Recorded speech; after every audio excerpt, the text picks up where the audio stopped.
अस्सलामुअलैकुम dear students. जैसा कि आप जानते हैं कि जो हालात बने हुए हैं कोविड-19 की वजह से, उनकी वजह से हमें आपको घर बैठे ही थोड़ी सी कुछ आपके एजुकेशन में आपकी थोड़ी सी हेल्प कर रहे हैं हम। तो उसी हवाले से आज मैं 9th क्लास के लिए जो अपना मेरा स्कूल है जहाँ पर मैं ड्यूटी हूँ, बॉयज हायर सेकेंडरी स्कूल वारसन, वहाँ पे जो हम पढ़ाते थे दैट वाज अबाउट टिश्यू। वो हम टिश्यूज के बारे में पढ़ते थे और उसी चीज को आगे बढ़ाते हुए हमने टिश्यू के बारे में थोड़ा सा मैंने आपको बता दिया था स्कूल में। तो आज हम उससे आगे थोड़ा सा मैं आपको वो जो पिछला था वो भी रिकैप्चुलेट करूंगा और फिर उससे आगे हम जाएंगे। तो डियर स्टूडेंट्स, जैसे कि आप जानते हैं tissue, what is tissue? Tissue होता क्या है actually? Tissue is simply a group of cells having similar structure and performing similar function. Tissue एक ग्रुप ऑफ सेल्स, सेल आपने पिछले यूनिट में पढ़ा हुआ है और पिछले क्लास में भी आपको इसकी पूरी जानकारी है, इसलिए आप जानते हैं सेल के बारे में। तो ये जो टिश्यू होता है, it is simply a group of cells, cells का एक group, 2 or more than 2. They can be in lakhs, thousands, ठीक है ना? तो ये सेल्स जो होते हैं, they are similar in function and they are similar in structure and they perform same function. ये सेल्स जो होती है इनका स्ट्रक्चर एक जैसा होता है और ये एक ही काम करती है। Now why is there a need for a tissue? आप जानते हैं, आपको पता है, there are unicellular organisms, there are multicellular organisms. What is now? If a unicellular organism can perform all his functions, अगर एक यूनिसेल्युलर ऑर्गेनिज्म अपनी पूरी फंक्शंस खुद कर सकता है, फॉर एग्जाम्पल हमारे पास एक यूनिसेल्युलर ऑर्गेनिज्म है पैरामीशियम। पैरामीशियम रिप्रोडक्शन भी करता है, डाइजेशन भी करता है, एक्सक्रीशन भी करता है। A single cell can perform all its functions. Now why is there a need for tissue combination of these cells? So this is simply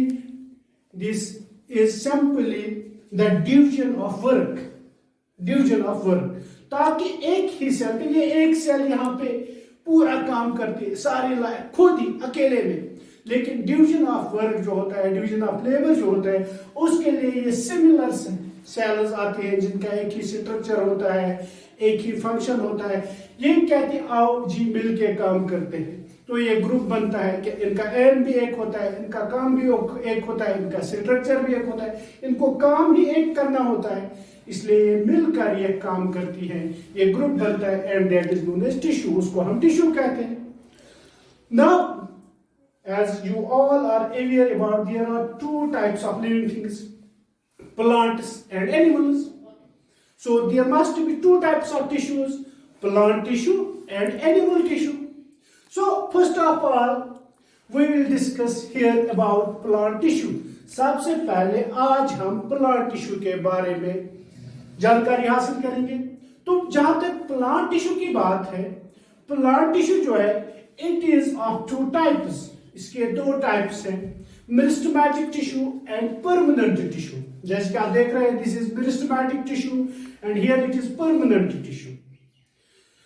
यहाँ पे मैंने आपकी सहूलियत के लिए ये चार्ट बनाया हुआ है कि मेरिस्टेमेटिक टिश्यू इसके क्या कितने टाइप्स हैं, परमानेंट टिश्यू कितने टाइप्स हैं। ठीक है, सबसे पहले मैं आपको इसके बारे में थोड़ा सा बताऊंगा।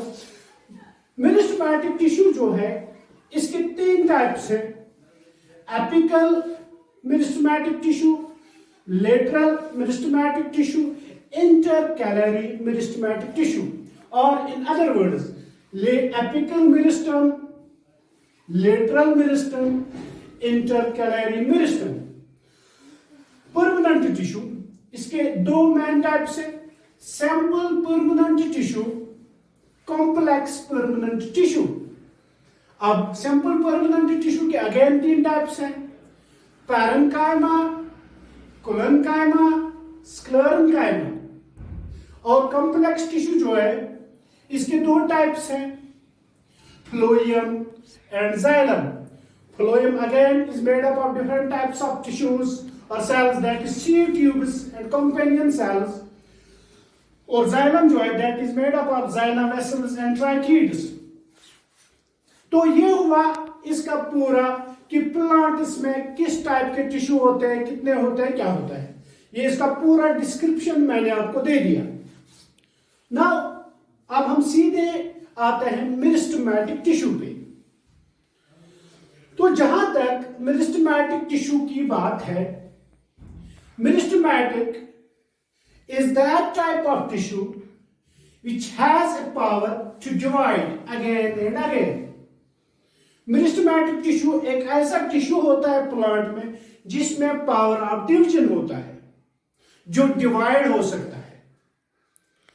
तो यहां पे मेरिस्टेमेटिक टिश्यू जो है, मेरिस्टेमेटिक टिश्यू की थोड़ी सी सबसे पहले जो इसकी प्रॉपर्टी है that is it has a power of division, इसमें तकसीम होने की, ग्रोथ करने की पावर होती है।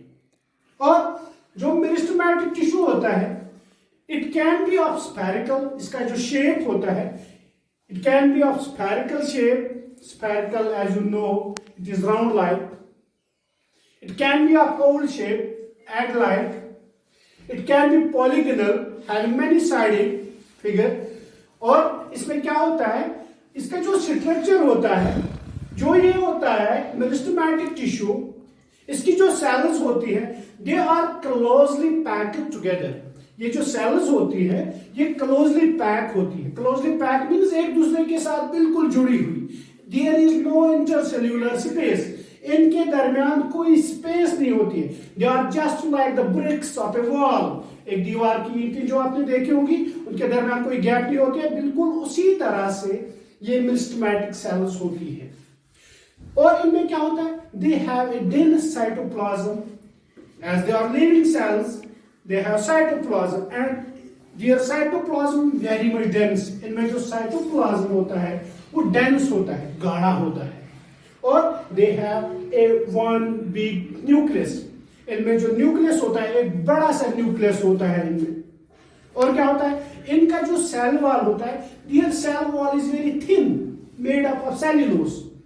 इनका जो सेल वॉल होता है बहुत ही थिन होता है, पतला होता है, जो कि सेल्यूलोज का बना हुआ होता है। और क्या होती है इनकी प्रॉपर्टी, ये जो होती है ये सेल्स अकॉर्डिंग, सबसे पहला इनका जो फॉर एग्जांपल एक ग्रुप है कहीं पे सेल्स का, they are having same structure. For example अगर हमारे पास यहाँ पे कोई किसी जगह सेल्स है, अगर इनमें से कोई ओवल शेप है तो इस ग्रुप की जितनी भी सेल्स है इस टिश्यू की they must be of Oval shape. कहीं पे पॉलीगोनल है तो सब पॉलीगोनल होगी, कहीं पे और कुछ है शेप वाली तो सब वही होगी। You understand. तो इसके बाद इनकी जो ऑकरेंस होती है कि ये सेल्स जो सॉरी ये टिश्यू जो होता है ये कहां पे पाया जाता है, इस बुनियाद पे इस मेरिस्टेमेटिक टिश्यू को 3 टाइप्स में डिवाइड किया गया है। किस बुनियाद पे कि ये टिश्यू कहां पे पाया जाता है प्लांट पे, तो उसी बुनियाद पे ये जो मेरिस्टेमेटिक टिश्यू है इसको 3 टाइप्स में डिवाइड किया गया है due to their occurrence। तो that is apical meristem, lateral meristem, intercalary meristem। These are the 3 types of this meristematic tissue due to its occurrence, कि ये कहां पे पाया जाता है। जैसे कि नाम से ही जाहिर होता है एपिकल, एपिकल मेरिस्टम होता है। Apical meristem is present at the tips of roots and shoots. Plant जैसे कि आप यहाँ पे स्ट्रक्चर देख सकते हैं, प्लांट का जो टिप होता है यहाँ पे टॉप, रूट्स में या शूट्स में जो टिप्स होते हैं उन टिप्स में जो मेरिस्टेमेटिक टिश्यू पाया जाता है that is known as apical meristem, that is known as apical meristem. अब ये जो एपिकल मेरिस्टम होता है इसका काम क्या होता है, इसका काम सिंपली होता है कि it helps in the growth height, it helps us in the growth, but actually it increases the height of the plant above the ground and under the ground, यानी कि ये रूट्स की भी इंक्रीज करता है लेंथ और shoot की भी इंक्रीज करता है length. So it is apical meristem. Then it is lateral meristem, second type. Lateral means in sides. Plant का जो ये शूट होता है, इसमें जो साइड्स में, यहाँ पे आप देख सकते हैं साइड्स में ये, ठीक है। तो ये वाला जो मेरिस्टम होता है, क्योंकि साइड्स में प्लांट को मोटा भी होना है, उसका डायमीटर भी इंक्रीज होना चाहिए, उसकी गर्थ भी इंक्रीज होनी चाहिए, तो उसके लिए उसके पास जो मेरिस्टमैटिक टिश्यू है दैट इज लेटरल मेरिस्टम, वो लेटरल मेरिस्टम है इसमें। तो लेटरल मेरिस्टम क्या करता है, it increases the diameter of plant, plant की जो मोटाई होती है उसको इंक्रीज करता है। ये कहां, it is found inside under the bark, जो प्लांट की छाल होती है उसके नीचे ये पाया जाता है, और कैम्बियम में पाया जाता है, यहां पे अंडर साइड में। और तीसरा होता है इसमें, जो इसका तीसरा टाइप है, that is intercalary meristem. Intercalary meristem जो होता है that is present at the nodes और द पेट्यूल ऑफ द लीफ जो होता है उसकी बाढ़ में पाया जाता है। तो what is this intercalary node? Intercalary node क्या होता है? देखो, आपने प्लांट देखा होगा जहां पे कोई नई शाख प्लांट की ग्रो करनी शुरू हो जाती है, और वहां पे जैसे कि आप यहां पे देख रहे हैं, यहां पे प्लांट की ये नई शाख, तो यहां पे जो मेरिस्टेमेटिक टिश्यू पाया जाता है it is known as intercalary meristem. ये क्या करता है? It helps to grow new organs of the plant, it helps in the growth of new organs of the plant, जैसे लीफ की ग्रोथ के लिए, या न्यू ऑर्गन ब्रांच नहीं आती है प्लांट में, तो वहां पे जो ये मेरिस्टम पाया जाता है that is known as intercalary meristem. इसको इंटरकैलरी मेरिस्टम कहते हैं। तो इस तरह से मैंने आपको बताया यहां पे थोड़ी सी क्विक कैप्सुलेशन कि टिश्यू क्या होता है। प्लांट टिश्यू जो हमारे पास है, प्लांट टिश्यू जो है दो टाइप्स के हैं, मेरिस्टेमेटिक टिश्यू, परमानेंट टिश्यू।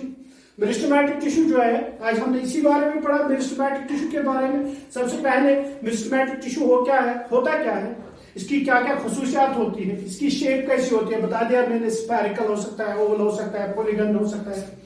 तो इसी तरह इसकी पैकिंग जो होती है कंपैक्ट होती है, there are no intercellular spaces, ठीक है ना। तो इसमें जो ये साइटोप्लाज्म होता है बहुत ही डेंस होता है, और इसमें जो न्यूक्लियस होता है एक बड़ा सा लार्ज न्यूक्लियस होता है इसमें, ठीक है ना।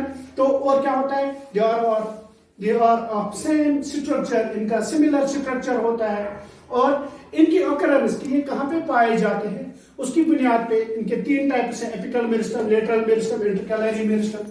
एपिकल मेरिस्टम जो है शूट टिप्स और रूट टिप्स पे पाया जाता है, ग्रोथ में हेल्प करता है, increase the height of the plant, plant की हाइट को इंक्रीज करने में मदद करता है। दूसरा है इसमें यह है lateral, it helps to increase the girth of the plant, diameter of the plant. और तीसरा है इंटरकैलरी मेरिस्टम, वो हेल्प करता है to grow the new organs of the plant. तो इस तरह से हमने देखा। इंशाल्लाह अगले लेसन में हम परमानेंट प्लांट टिश्यू के बारे में पढ़ेंगे। तो for up to that time, thank you very much.